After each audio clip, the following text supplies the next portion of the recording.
Ang gitara'y tugtugin, mga tinig ay lasan, isigin ang ating bayan.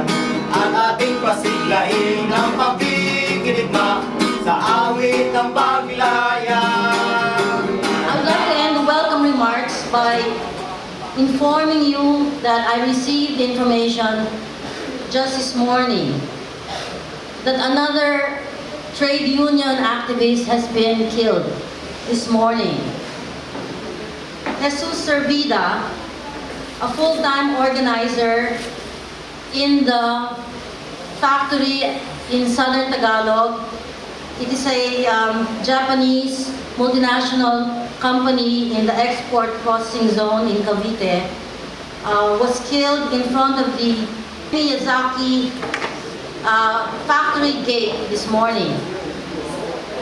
The union where he was organizing is our biggest union in Cavite. They just recently won the certification elections and seized the leadership of the union from a yellow labor union. One person was killed, Mr. Servida, and another organizer, a full-time organizer, was wounded and is now in the hospital. If you will recall, the president of that union, President Jerry Cristobal, was ambushed, I think it was early this year, ambushed by policemen, but he survived that attempt. And so, my friends, with that sobering thought, the political killings here continue, and we know what these killings are about. And these killings are directly, inextricably connected with the U.S. war on terror, with U.S. imperialism operating malevolently in the region and the entire world. So Children begging on the streets at night, knocking on cars till the morning light, standing in line for a kilo of rice. Welcome to the dark ages, era of lies. The US remains the dominant imperialist power in Asia. There has been a global crisis of overproduction intensifying since the 1970s, and this is very clearly showing up in world economic growth rates. In Asia Pacific, it's up 70% from a decade ago. From the point of the US, 1/3 of its total trade is with the region, making the US the region's #1 trading partner. And it's the largest or the second largest partner for every major economy in East Asia. And it's important to realize there's a lot of confusion about, for example, the trade deficit of China with the United States. An important point about that is a lot of this trade is not of Chinese firms selling to US consumers. A lot of this trade is US firms based in China selling to their parent corporations in the United States. That's a very important point because the China threat of being an economic powerhouse can be overplayed, and some misinterpretations of the US relationship to China come from a basic misunderstanding of what the trade deficit with China is. So I have to stress a point.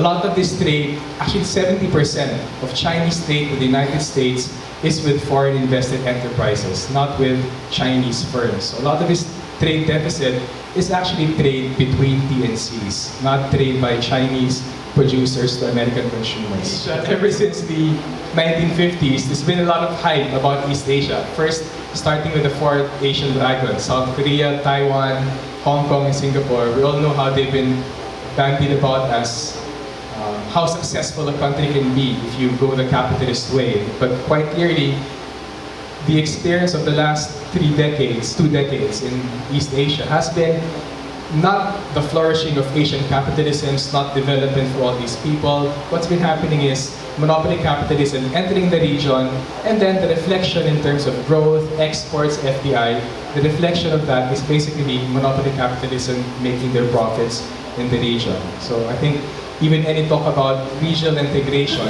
especially in East Asia, Oceania, any talk about regional integration has to be read in that context. The integration, as long as you have monopoly capital dominating the regional's productive systems, any sort of talk about regional integration is not so much about the countries standing up against monopoly capitalism, but the countries sorting out their economic affairs to make it more convenient for monopoly capitalism to make their profits. Despite all its efforts, the intrinsic contradictions of capitalism are asserting themselves, so we have to wonder, how much more can they squeeze out of the people and the resources? The limits, definitely, of debt and speculation-driven growth are being reached. All this talk about financial imbalances, all this talk about the US being worried about the euro being the world's dominant currency, they're all symptoms of how a lot of the world economy now is dependent on this very fragile financial base. So if that explodes, we'll have a global meltdown quite soon.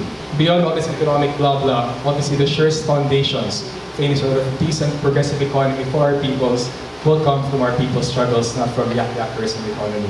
The workers' movement in the Philippines is fully aware that the Filipino working class and people can only liberate themselves from poverty by dismantling all structures of exploitation and oppression in the country. By tackling the indirect role of US imperialism through the collaboration of its landlord big Burgess comprador puppets, by winning the struggle for national democracy and thereafter march towards socialism.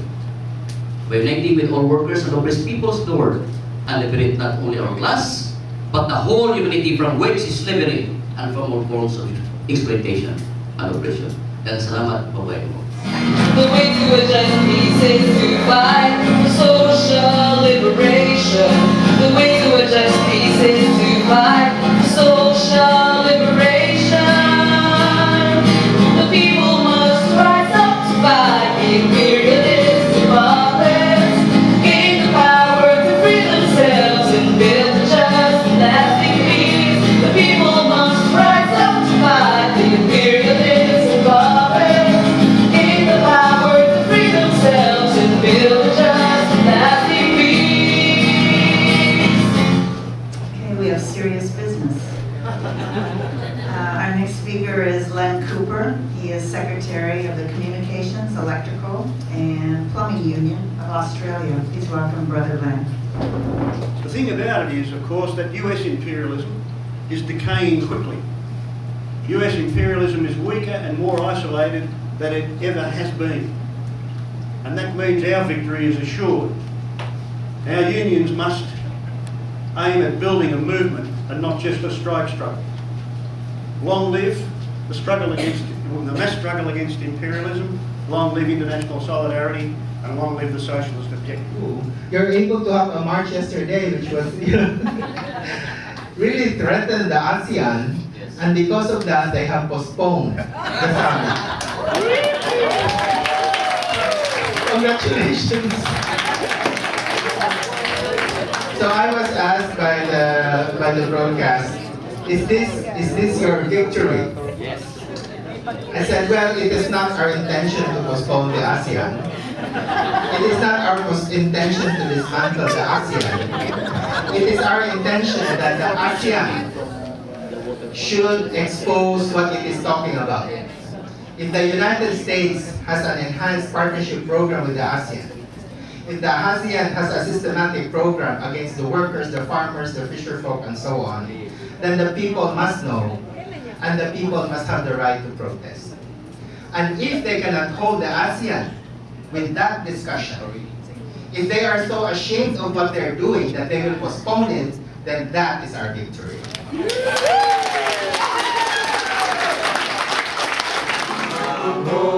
Sa pagkakapsa